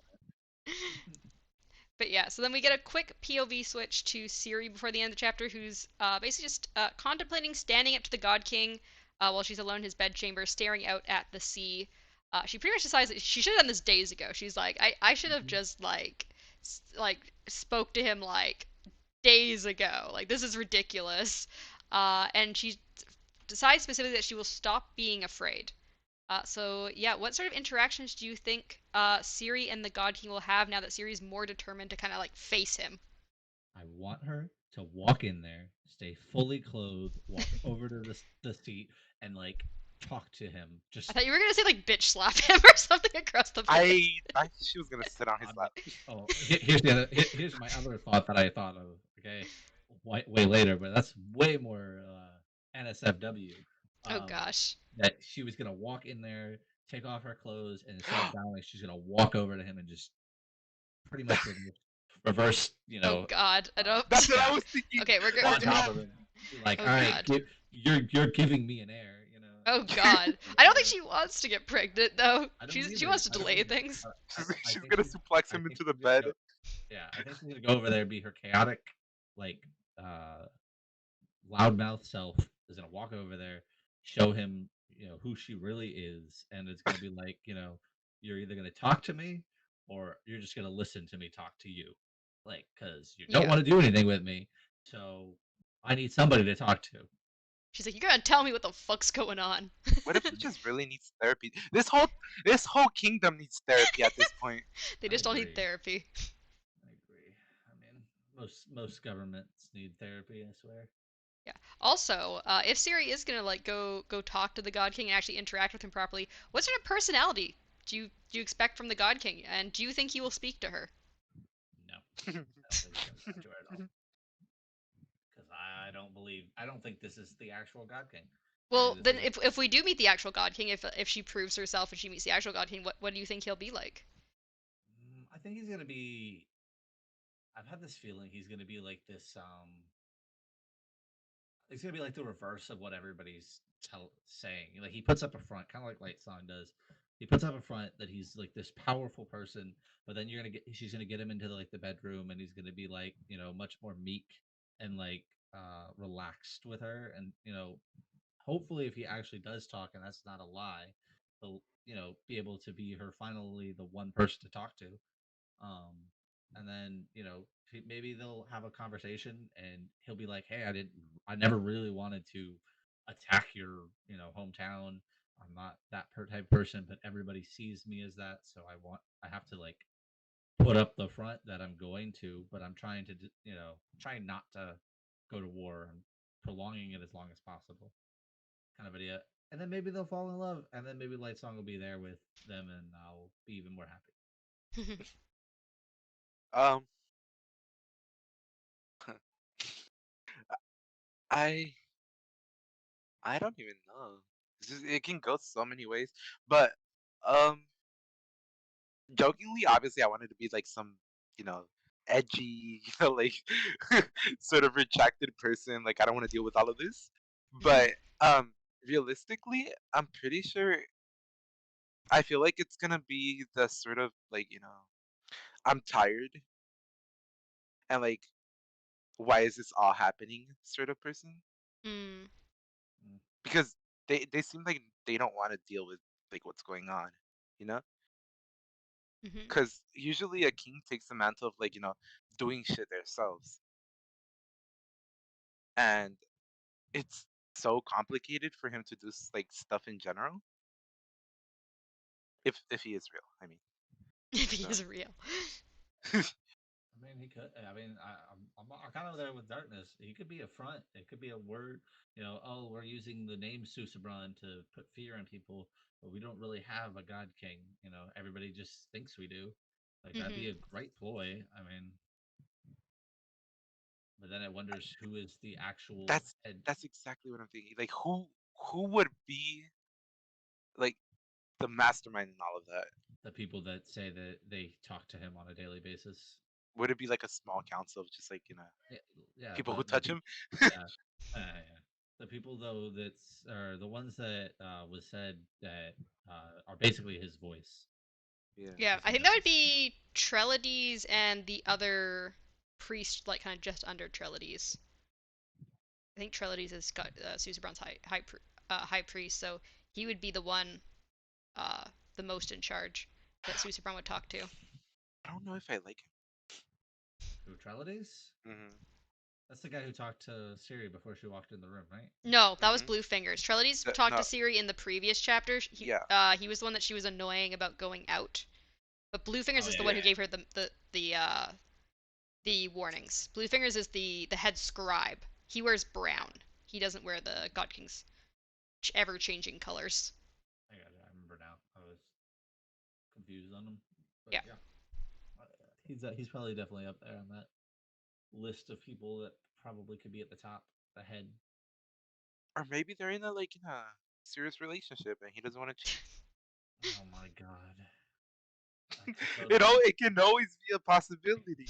darkness. Darkness, you're only fueling my fantasies for Susabron, and oh, Oh my gosh.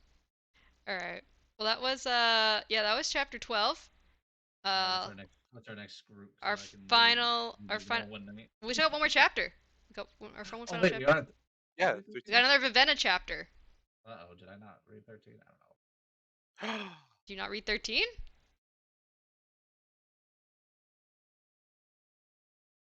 Nope, nope. Yeah, I did. I did. Oh, Okay, I had to just read the first part of that.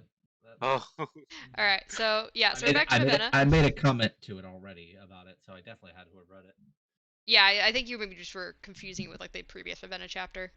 Yeah, probably. Uh, I think I just thought that. Well, yeah, that too. But I think I just thought that the God King, or not the God King, the whole Light Song thing came the last chapter we read. But Yeah. I feel like I No. just like Light Song so There's much. Save the best yeah, for no, last. there's one more. So we got Vivenna's POV for this chapter, and she's basically talking about this is when we go into the whole like can she give the breasts away thing. Yep. So she's like, Yeah. I've got the breasts, I want them gone.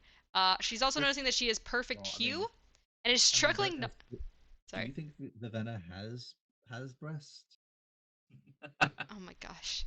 oh, I every time you say breath, I think that every me single too. time. Oh my But like gosh. besides that, this is like one of my favorite chapters because of the way she's expressing Oh yeah. I need to give it away. Yeah, she's like Yard sell, yard sell. so yeah, she's struggling not to find colors pretty. She's like she can see everything like perfectly now, like all of the colors, and she's like, it's pretty, but I don't want to find it pretty. Yeah. And basically, Denth and Tonfa tell her that you can't give away one breath at a time. Unfortunately, you That. have to give all of them away or none. So she would basically be completely breathless.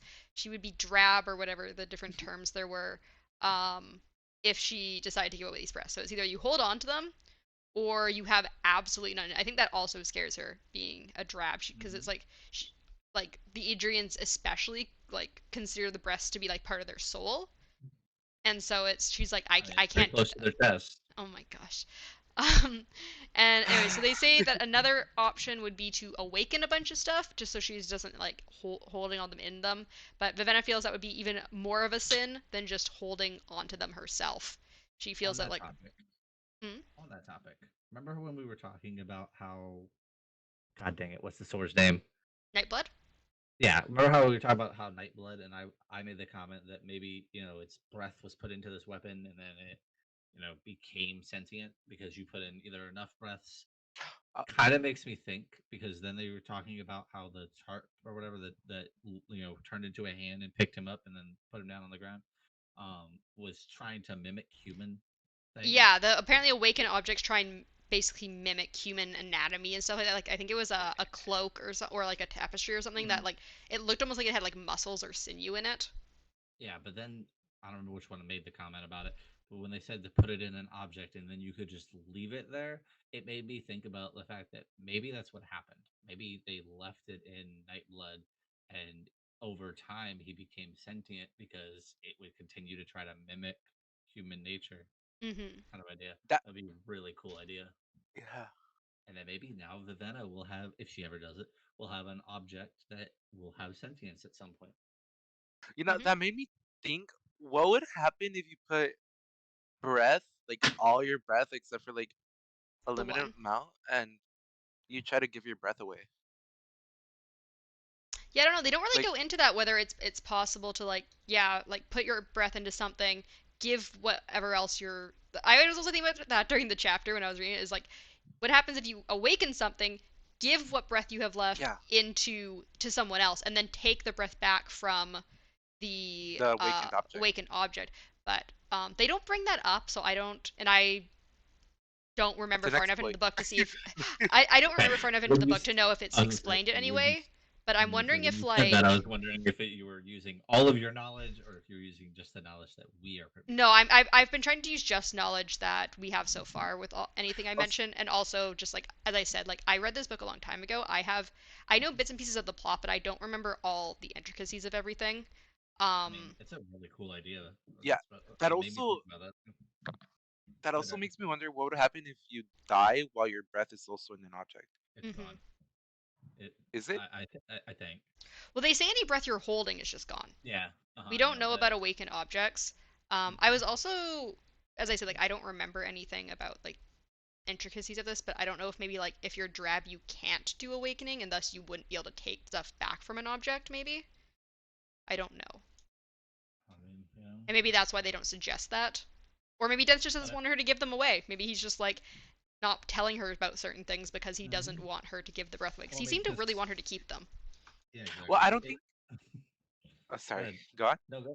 Okay, I was I, gonna say, I was I gonna think say. Oh my if you god. put, I know, right? If you put a single breath in, like, 500 object, or well, 499 objects, um, and then just handed that to somebody, could they, if use their ability and bring it to them, give it to them so they have one breath back? I mean, that would be an interesting concept too. I I wonder if you can merge two like different people's breaths into one object. Yeah, like both try to like awaken one object. You know what I mean? Oh, I just remembered something that I had written down for chapters ago or something like that. Um, when he originally took, or when he gave the breaths to Vivenna, Hmm. I like the fact that it was stated that nobody can take breaths. You have to willingly give it to somebody. Yes. Yet it never said the other person has to be willing. Yeah, no, you can just force your breaths onto someone. Like Like Vivenna that is got them. crazy. It's non-consensual CPR. Right? Basically.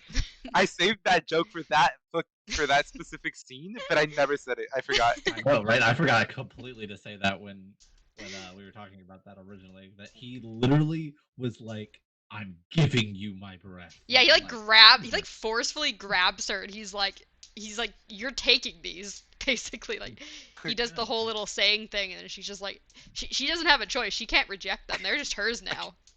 I I don't can care if imagine my just breath smells. I can imagine him just like laughing that like old wheezy laugh in the background, just like in the afterlife. You know, like, haha, it's your problem now. Also, imagine if Lemex has suddenly become a returned right then. Like he dies and then suddenly like they're like in the room and then suddenly he's just like back and he has no idea who he is. You're like, oh shit. Oh my god, we have a god here now. I mean, Vivetta wouldn't consider him a god. No, but the other two Demon. might. Yeah, the other two might. Yeah, the other two might. We don't know Huh. exactly what their religious beliefs are. There's another odd question though. If, let's say, he did turn into a god at that point, how do the people in the actual theocracy even realize that he has reawakened? Return.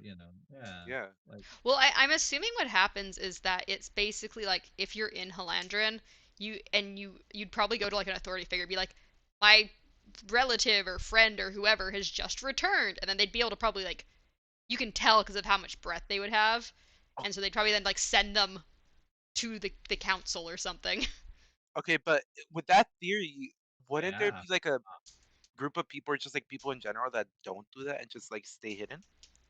I But I that'd be think it's hard because mentioned very briefly in previous chapters that there are returned in Idris, but they just are Mhm. never given the extra They don't. breath, so they're only Yeah. alive for a week and Yeah. dead They die. don't live long. Yeah. So, but that's the thing, right? So, like, because it kind of goes on that theory I had earlier about the fact that they're dead. They died, meaning that all their breaths would have gone away. They would Hmm. only have one breath. Like, like to live, you only have one breath. So, Hmm. like, do they just awaken with, a fifth heightening amount of breaths? Or are they only given one breath and then, like, it's slowly diminishing? And somehow, because they awakened, they're able to be at the fifth heightening already. Like, it All doesn't we know is that matter. all the returned gods are of the fifth heightening. We do not Yeah. know if for some reason they had those breaths beforehand, Mhm. or what, but we just know that they all are fifth heightening. it Yeah. it pisses me off that I don't know the limitations to this because I can't make any theories. Yeah, well, I mean, I can make plenty of theories. I think kind of the fact that, like, I think that all of these people who are now gods had to have already been at the fifth heightening, died, all of their breaths still in them, but they cannot be like anything with them. They can't So like they're only access on one them breath. Yeah, properly. they're only on one breath, always, Yeah. What and happens if you that's give why your a week later, goodbye, can you give your breath to a dead person? possibly. I have no idea. They don't mention. They're an inanimate object. D&D rules Well, wise. I mean, I think they basically from the little bit we know, like it seems like the lifeless are basically like awakened corpses. So Hmm. I'm assuming that's what happens. But I don't know if the whole my breath to yours thing would work or not on them versus Yeah, like that's what I an was thinking. awakening command separately. I'm not thinking of like awakening. I'm thinking of like, can I give a corpse of like let's say someone dies like literally seconds in front of me, and I'm Hmm. like, here, take my breath. Yeah, we don't know. They have not mentioned. It would be pretty cool, wouldn't it? On to what you were saying, though, Midnight. I was just gonna keep going, so I was just Yep. You're good. but yeah, where were we at? But yeah, Vivenna had felt it was a sin if she was gonna awaken things versus just holding them inside her. And then Denth and Tonkfa bring up that their boss is dead. And then Vivenna obviously assumes like, oh shit, their boss is dead. They're gonna like kill me or something. And then of course again they get annoyed. They're like, we're not gonna turn on you. Why does everyone think badly of mercenaries? Like, that's their whole thing. Like, why does everyone think so badly of us mercenaries? We're just doing a fucking job. Stop doing this. We're Yeah, not gonna turn on you. and, and Uh, then they put themselves into, like, as they were surgeons. yeah. So they're just like, yeah, no one's gonna turn on you. Like, this is our thing. And they also mentioned they have a third team member named Jules, um, that has been by briefly. Um, and yeah, so they've got Jules, who's a third team member, who like Vivenna has not met yet. She's like not here right now. And that they, regarding their contract, they said they probably have a few months left of their contract. If she pays the second half, and if she doesn't pay the second half, they still have a few weeks either way. So she's got them at their disposal. They've been paid off for quite a while, and then they can potentially be paid more if she wants to continue the full contract that Lemex had with them. They're like basically contracted to her for however long that is. But Jules apparently is the one who keeps more of that information. They're like, I don't know the exact dates. Jules is the one on top of that stuff. What sort of person do you think Jules will be? I was gonna say I hope it's a likable person, sort of like Lightsong, because then I'd be able to ship them with Ravenna. Oh my god, everyone's gay.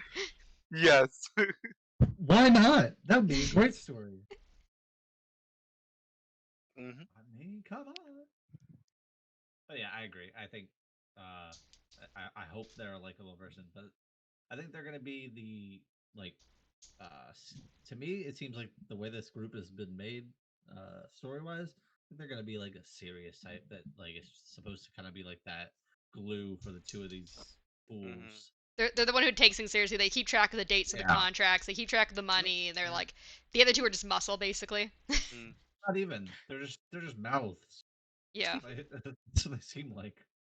maybe through her she'll find like what if um what's his name? Vasher? Vasher, yeah, Yeah. What if they find him through like the mercenaries? maybe. That'd be great. Maybe And then he's like, you Vasher know what? is a I'll help you. mercenary. Yeah. So that's probably the most likely, cause of them Maybe, meeting.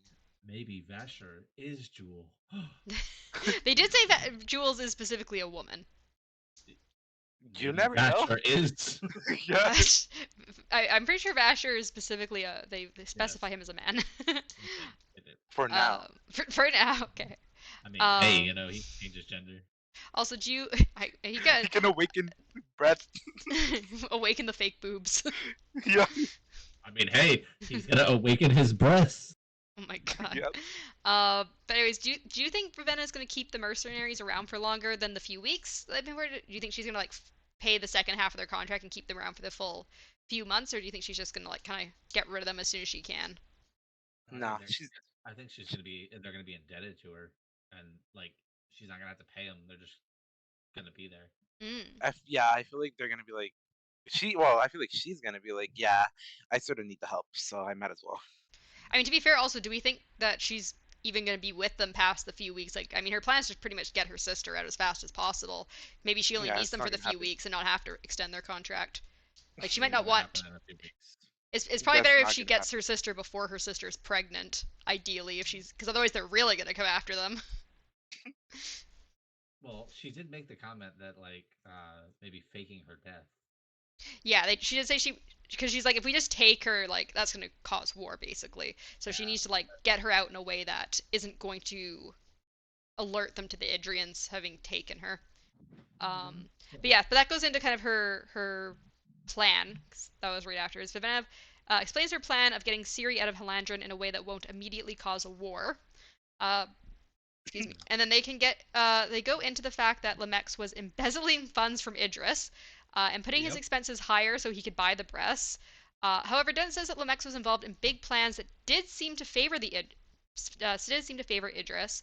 And although he was stealing from Idris, he was also a patriot and trying to help. Which Vivenna, I think, has a hard time wrapping her mind around. It's like he was stealing from us, but he also was kind of on our side helping us at the same time. So it seems like he was generally a good guy, but he was also kind of greedy and power hungry. But he did basically want to be on Idris's side. He just also wanted things for himself as well. It's kind of how it's laid out to us. And it's also mentioned that Denth and Tokfa, although not aware of what the plans were, did lots of little things for Lemex in regards to whatever his big plans were. And so basically, Vivenna wants them to find out what Lemex was up to because she's like that might help me figuring out like what he was doing and everything. And so Tenth and Tongvar are like, well, we're ransacking the house then. And she's not the biggest fan of that, but she's like, okay, I guess if we need to, I'll supervise. But then the mercenaries are like, don't you want to go see your sister though? Because she's gonna be at the court of gods. Because like as we know, it's been like 6 days of Ciri kneeling on the floor. This is now the seventh day. Like her week is up, so she's going to be at this court of gods that Lightsong is also going to. And yeah, and so Ciri's like, yeah, but only important people can get in, or like and stuff like that. And they're like, yeah, but you have Or around important. 500 breasts. You are an important person. You can just get in anywhere you want. And Dang, I thought 3 breasts were terrible. yeah, so she's like just important enough to just instantly get in and she'll be able to see Ciri from afar. She won't be able to like go up to her most likely. Um, but she'll be able to go at least see her sister at this court of gods. So yeah, what sort of things do you think they'll first of all they'll find at Lemex's place? Anything that will help Vivenna, do you think, when they ransack the place? Possibly, but I don't know. I don't think they're gonna find much. Yeah. Um, I'm thinking about is the body still there?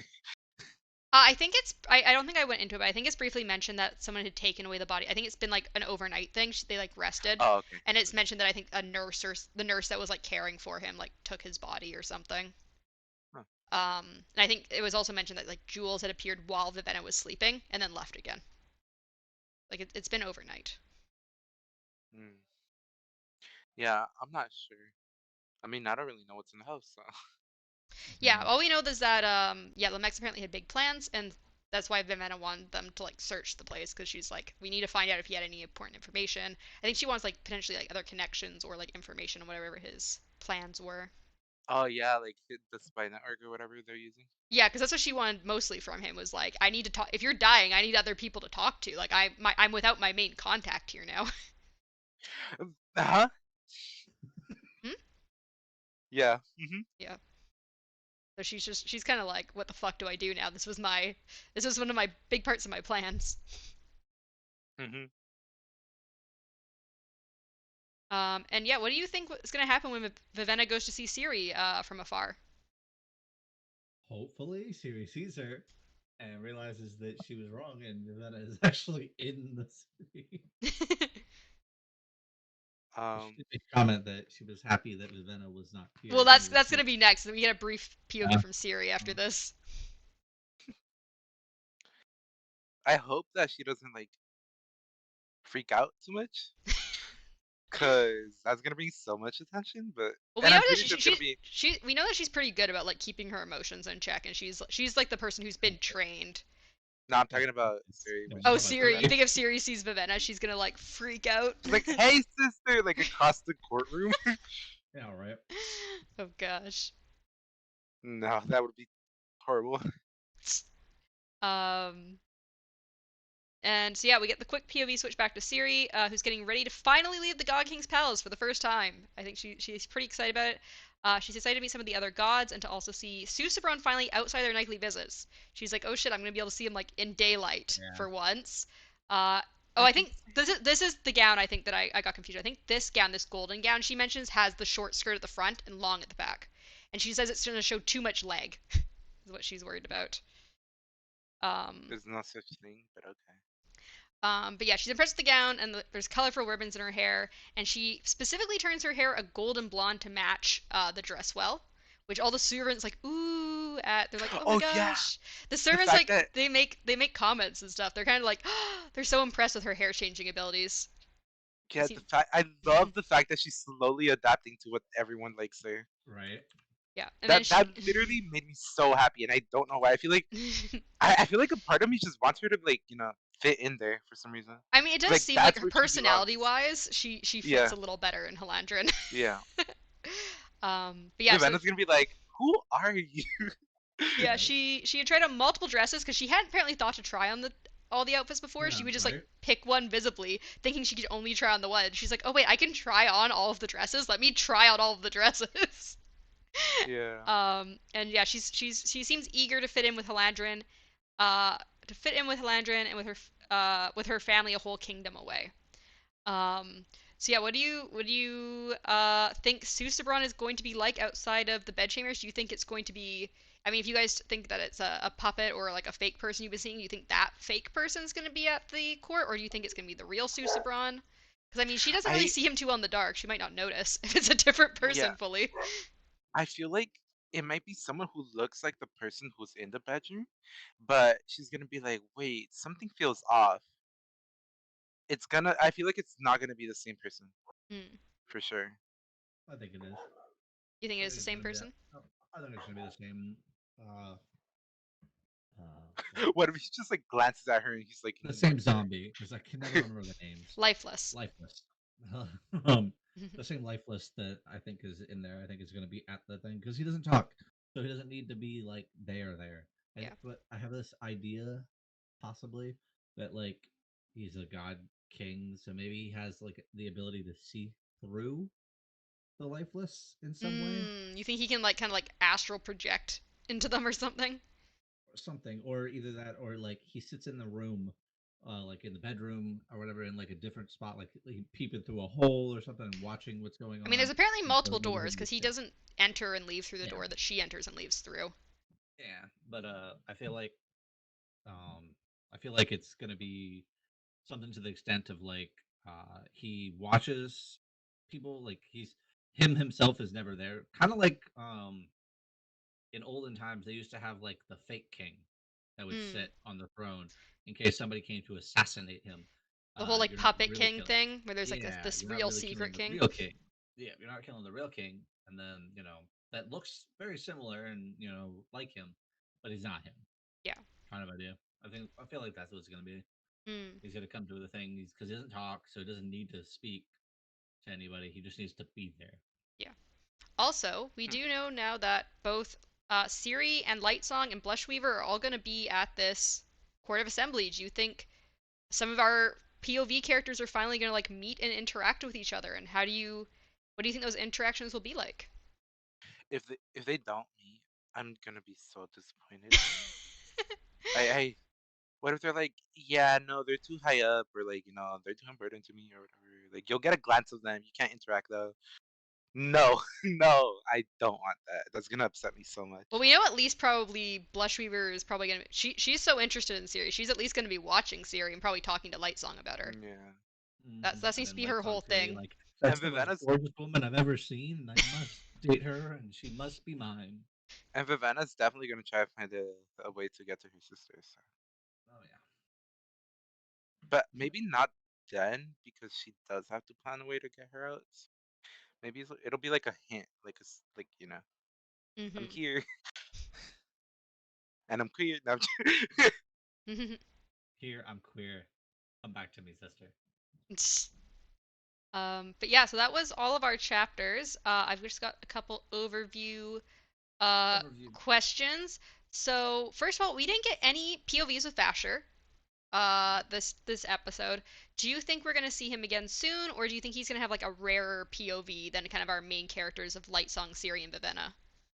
I feel like he's gonna be a pretty main character from the way that we've already been kind of Do you think we're gonna establishing him. see him again soon? He's gonna be maybe like next episode or something. I don't know for about sure. next. I don't know about next episode, but it could be in like the episode after that, maybe. I mean, that would be kind of The like, as I next said, like couple the of chapters. rarer POVs, because like we're getting pretty much like every second or third chapter is like our main three. So that's why I was asking.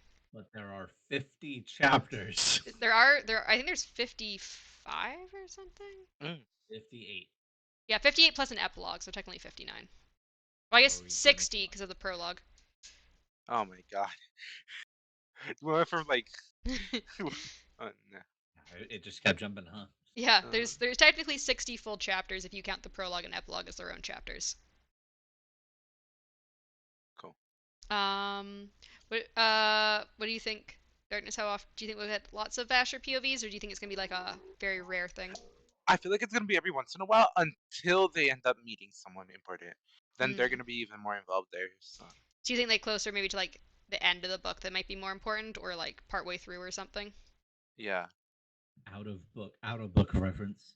When you made the comment about the fact that Sanderson likes to give um, everybody's like, what's the word, characteristics first, kind of idea. Like here's your back, kind of small backstory, who they are, what they're doing for a little bit, like learn who they are, and then now we're gonna slam everybody in together. Imagine. Yeah, so I don't think yeah I don't know if Darkness was in the chat, but basically I was telling Mythic briefly about one of the big like talked about points of Brandon Sanderson books are basically what's called in the community the Sanderlanche, which is basically the end, what, 25% or so of the book, which is basically where like his whole books are basically like building, building, building, building of like intensity, and then the final like however much of the book is just like a chaotic, like fast paced action. Like it goes and goes and goes, and it's like POVs changing, like back and forth, like within chapters more. Like Warbreaker has a bit of that already, but like compared to some of his other books, but generally there'll be like more faster paced POV switches, and like, it's just like action, action, action, and that's what. People joke that it's like the point where like you literally can't stop reading, which you guys are gonna have to stop reading partially Yeah, she's through the gonna torture us, Sanderlanche. Ragnar.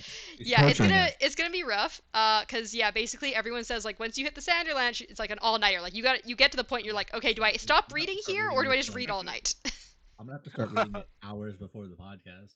You're gonna have to hold off. I was also saying to Mythic that like when we get to that point, you guys might want to be doing it twice a week instead of the once a week, just because it might be rough trying to wait. um, What if Asher's the God King? who knows? Maybe Vasher's the God King.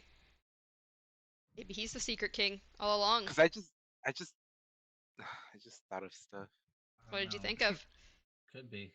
Cause like, okay, let's say, Come on, run down that let's say rabbit he's hole. using all that breath, Mm-hmm. to just like manage like his control over everything. Mm. along with all our theories of like the gods are just like puppets and stuff like that or whatever. Um,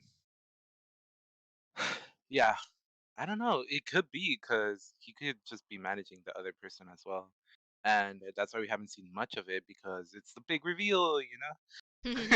And there's no way that people aren't gonna notice a sword like that unless he has the power to like not you know make it noticeable. So Mm. That's what I'm saying. Like, if he's able to kind of going on the concept of what you said about corpses, but in what I said, where like he reanimated this one corpse to look like him to do its bidding. He just put a bunch of breath in it, and then it does his bidding. It's acting as the god king kind of yeah, idea. I mean, I could see it. I could see Vasher being that person, especially since when we first met Vasher, he was like not high in the heightening. But he had made comments quite a few times that he that had he's been there before. had Yeah, yeah he had breaths, way more breaths than he had. So it could be possible. That's what made me think that he was like at one point like one of these gods or something. But Mhm. like I yeah, hope I he could see it. is. I could see it. Or what if Yeah. Nightblood is the actual Susubra? Yeah, we don't have a lot of information about Vasher too much yet. We just know that yeah, he's had a lot of breaths in the past, and he has a sentient sword. And he knew this rebel leader Vaughn at some point that he eventually that Vaughn gave him the breaths, more breaths at the jail cell. But yeah, that's all we really know. We don't have a lot of information on Vasher. We also know that he's like apparently interrogating people trying to find out information, and he has plans that apparently Siri being in the city might disrupt. Hey, midnight or not midnight? Hey, darkness. Yeah. Do you think Vasher is his real name? No. There's no way. There's no way. There's no way Vasher's his real name. Nah. That's like an alias. He's like, my real name's Cicero. No, Hmm. Yeah, now I have like a whole set of different like Yep, I like it. Throw us down the rabbit hole. A brief other question I was gonna have is, do you think we're gonna meet some new gods at the assembly? yeah, me. Hopefully. And what do you You what say do you think you? they're gonna be like? Like someone says they're all not great. They're all incompetent. Everyone's terrible since Comseer and Brighthue died. I still think there's gonna be that one god that's like, you know, I'm the shit. Like I do everything that I can, and it's like all about me, my religion. Like, yeah. I What do you mean, think, yeah, Mythic? I could see that. I could see that. I definitely think we're gonna meet way more gods. Maybe Hmm. just like passing names, maybe, but Hmm. and like a small description. But like, I don't know. I definitely think like you're on the right track there, darkness. That somebody's gonna have like be much more full of themselves than Yeah, our there's cunt gonna be that queen. one annoying god. Uh. She's annoying already. Yep. I already I was don't like the woman. I was gonna be like, yeah, they're all gonna be like Blush Weaver, but then gotta give it a doubt. Already annoying. Like if they can top her annoying, then yeah, sure. But God, she is annoying. Why is it because she's getting in your way? Yes, because she's stepping in my turf. Light song is mine. Can't have him. um, I was gonna, I guess maybe ask if you had anything to also expand on, or like if you're gonna like refute any of your old predictions. I could go over a couple of the ones I have. So for Good. Darkness, we had uh, that Vasher is gonna be a mentor to Lightsong. Do you think that's still a possibility? I don't think so. Honestly, not anymore. All right. You said that Vasher was a god and betrayed the court of gods, and that was one of his reasons he was in prison, not just because of the bar fight. That